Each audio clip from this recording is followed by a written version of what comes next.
Telugu capital భక్తి టీవీకి స్వాగతం సుస్వాగతం. నేను శ్రీలక్ష్మి. ఈరోజు మనతో పాటు శ్రీ ఆనంద శివకామేశ్వరి పీఠాధిపతి శ్రీ శివకామేశ్వరి ఆనందమయ్య గారు ఉన్నారు. శివకామేశ్వరి గారు నమస్కారం అండి. నమస్కారం శ్రీలక్ష్మి గారు. శివకామేశ్వరి గారు, మనము లలితా సహస్రనామాలకి వివరణ తత్వబోధన చేస్తున్నాం కదండి, వివరిస్తున్నాం కదండి. అవునండి. ఈరోజు ఏం చెప్తారు? తప్పకుండా తెలియజేస్తాను. లలితా సహస్రనామ తత్వ విచారణలో పద్మరాగ శిలాదృశ్య పరిభావిక పోలభూ తెలుసుకున్నాము. అమ్మవారి యొక్క చెక్కిళ్ళ గురించి తెలుసుకున్నాం కదా. ఇప్పుడు నవవిద్రుమ బింబశ్రీ న్యక్కారి రదనశ్చద అమ్మవారి యొక్క పెదవుల గురించి తెలుసుకున్నాం. ఎందుకంటే కొన్ని శ్లోకాలు మాత్రమే అమ్మవారి యొక్క స్థూల వర్ణన చెప్పడం జరిగింది లలితా సహస్రనామంలో. వాటిలో భాగంగానే ఇప్పుడు పెదవుల గురించి చెప్పుకుంటున్నాము. నవవిద్రుమ బింబశ్రీ న్యక్కారి రదనచ్చద. అసలు నామమే చూడండి, నవవిద్రుమ అంటే ఏంటి అంటే కొత్తగా సాన పెట్టినటువంటి పగడము. విద్రుమ అంటే పగడము. పగడమా అండి? పగడము. బింబం అంటే దొండపండు. బింబము అంటే దొండపండు. అంటే దొండపండు లాంటి పెదవులు ఉన్న తల్లి అన్నమాట. ఇక్కడంటే మళ్ళీ రెండు ఉన్నాయండి. మామూలుగా పెదవులు అనేసరికి అధరములు అంటారు, కానీ కాదు.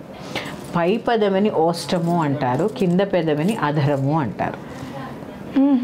మామూలుగా సహజంగా ఏం చేస్తారంటే ఓష్టములు కానీ అధరములు కానీ అంటూ ఉంటారు. ఓష్టములు అన్నమాట తక్కువే వింటాం, అధరములే వింటాం. గ్రామర్ నేర్చుకున్నప్పుడు మనకి చెప్తూ ఉంటారు ఆ వర్గములు ఎక్కడెక్కడి నుంచి పలుకుతాయంటే ఓష్టవ్యములు, దంతవ్యములు, ఘంటవ్యములు ఇలా చెప్తూ ఉంటారు. అక్కడ వింటూ ఉంటాం. మామూలుగా అధరములు అనేది ఎక్కువ వింటూ ఉంటాం, సామాన్య వాడుక భాషలో. ఇక పై పెదవిని ఓష్టము అంటారు, కింద పెదవిని అధరము అంటారు. ఈ పై పెదవి ఎలా ఉంది అమ్మవారిది? నవవిద్రుమ, అప్పుడే సాన పెట్టినటువంటి పగడములాగా ఎర్రగా మెరుస్తూ ఉందట పై పెదవి. మనకి కూడా చూడండి, పై పెదవి ఒక రంగులో ఉంటుంది, కింద పెదవి ఒక రంగులో ఉంటుంది.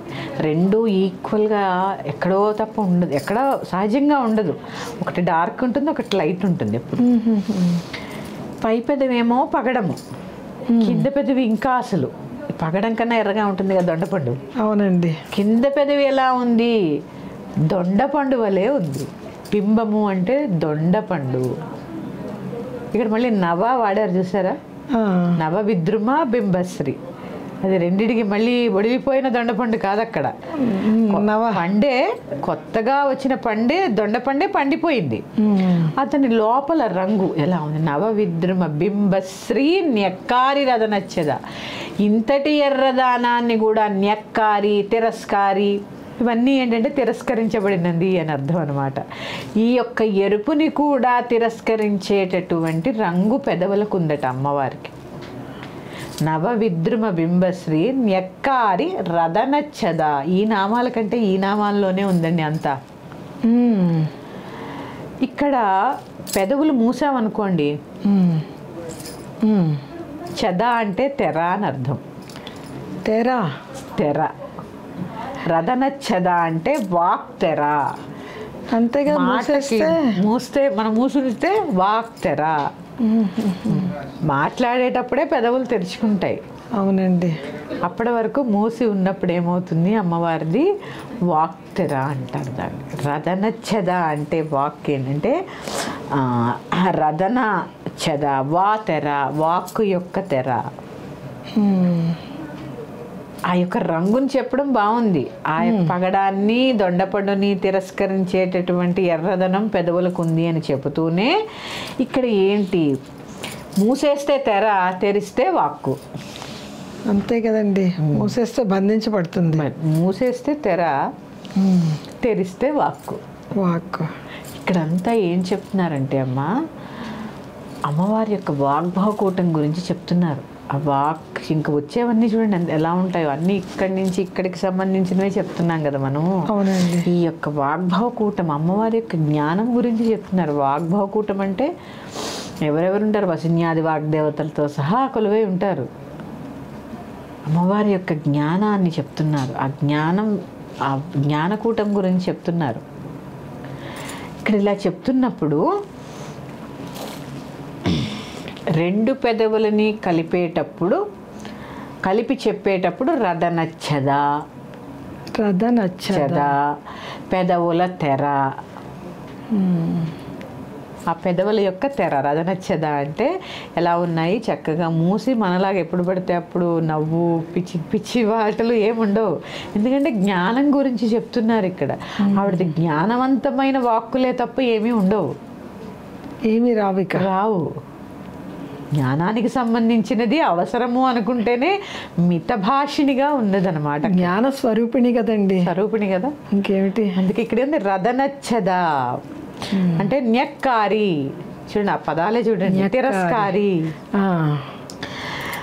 అమ్మవారి యొక్క పెదవుల ఎరుపు పగడము దొండపండు యొక్క ఎరుపుదనాన్ని ఓడిస్తోంది. న్యక్కారి రదనచ్చద, మాట్లాడలేనప్పుడు అక్కడ తెర, పెదవులకి వాక్కుకి తెర. అందుకని ఇది ఇక్కడ మళ్ళీ చెప్పుకుందాం. నవవిద్రుమ బింబశ్రీ న్యక్కారి రదనచ్చద అంటే ఇది అనమాట నామం. చాలామందికి తెలియదు ఇప్పటి వరకు. చెద అంటే అదొక వాక్తెర అనేది తెలుసుకోండి. ఎందుకంటే మితభాషిణులుగా ఎందుకు ఉండాలి అంటే ఎంత తక్కువ మాట్లాడతామో అంత జ్ఞానాన్ని పొందుతూ ఉంటాం. తక్కువ మాట్లాడడం వల్ల జ్ఞానం పెరుగుతూ ఉంటుంది. అందుకే ఎప్పుడు చక్కగా మితభాషణులై ఉండండి. అటు మాగైనా ఆడైనా మితభాషణులుగా ఉంటూ ఏమవుతుంది, మాట్లాడకపోతే బ్రెయిన్ పనిచేస్తూ ఉంటుంది, మాట్లాడితే బ్రెయిన్ పనిచేయదు. అంటే ఒకలాంటి జ్ఞానాన్ని మనం కూడా పొందగలుగుతాం అన్నమాట తక్కువ మాట్లాడడం వల్ల. అందుకే ఇక్కడ ఏంటి, నవవిద్రుమ బింబశ్రీ న్యక్కారి రదనచ్చద. అందుకనే మునులు చూడండి తపస్సు చేస్తూ ఉంటారు, తక్కువ మాట్లాడుతూ జ్ఞానం పెరుగుతూ. అంటే ఇక్కడ మళ్ళీ చెప్తున్నాను, నవవిద్రుమ అంటే కొత్తదైన పగడము, బింబము అంటే దొండపండు, పైన ఉన్న ఓష్టము పగడము, కింద ఉన్న అధరము దొండపండు. ఇలా దొండపండు కంటే ఎర్రగా అందంగా ప్రకాశిస్తోంది. పై పెదవి ఏకార బీజాక్షరము, కింద పెదవి ఐకార బీజాక్షరము అమ్మవారిది. బీజాక్షరాలు అంటారా? ఏకారము ఐకారము, ఇది గుర్తుపెట్టుకోవాలన్నమాట. అంటే ఇందులో ఉండే మంత్రశక్తులు ఏవి దాగున్నాయి అమ్మవారి పెదవుల్లో అంటే పైది ఏకారము, కింద ఐకారము దాగి ఉన్నాయట మంత్రశక్తులు అమ్మవారిలో. ఇలా అన్నీ ఇంకా. అందుకే చూడండి లలితా సహస్రనామం తీసుకుంటూ ఉంటే తిరస్కారి, మొన్న చెప్పుకున్నాం తారాకాంతి తిరస్కారి, ఇక్కడ న్యక్కారి, తర్వాత పరిభావి కపోల భూహు, పద్మరాగ శిలాదర్శ. పరిభావి అంటే కూడా తిరస్కారమే, పరిభావి అంటే కూడా తిరస్కారమే. అన్ని చూడండి ఏదైనా కూడా తిరస్కరించే, అంటే ఆవిడికి మించింది లేదని చెప్తున్నారు ఇక్కడ. ఆ యొక్క విరాట్ స్వరూపాన్ని మించినది ఏదీ లేదు అని చెప్పి ఇక్కడ చెప్పుకున్నారు. అందుకే చెప్పుకున్న తారాకాంతి తిరస్కారి నాసాభరణ భాసుర కదంబ మంజరి క్లుప్త కర్ణపూర మనోహర తాటంకయుగళీభూత తపన ఉడుప మండల పద్మరాగశిలాదర్శ పరిభావి కపోల భూ నవవిద్రుమ బింబశ్రీ న్యక్కారి రదనశ్చద. ఏది చూసుకొని తిరస్కరించేదిగానే ఉంటాయి, ఏది తీసుకున్న రహస్యనామమే. చూసారా, వాక్తెర, వాక్ ఎలా ఉండాలి, ఎలా మాట్లాడాలి అని చెప్తోంది అమ్మవారు. ఎందుకంటే వాగ్భవకూటం గురించి చెప్తున్నారు ఇక్కడ. వాగ్భవకూటము ఇదంతా ఇక్కడి నుంచి ఇక్కడికి శక్తికూటము, ఇదంతా కామరాజకూటము. మరొక నామంతో మళ్ళీ కలుసుకుందాము. శ్రీమాత్రే నమః. స్వస్తి.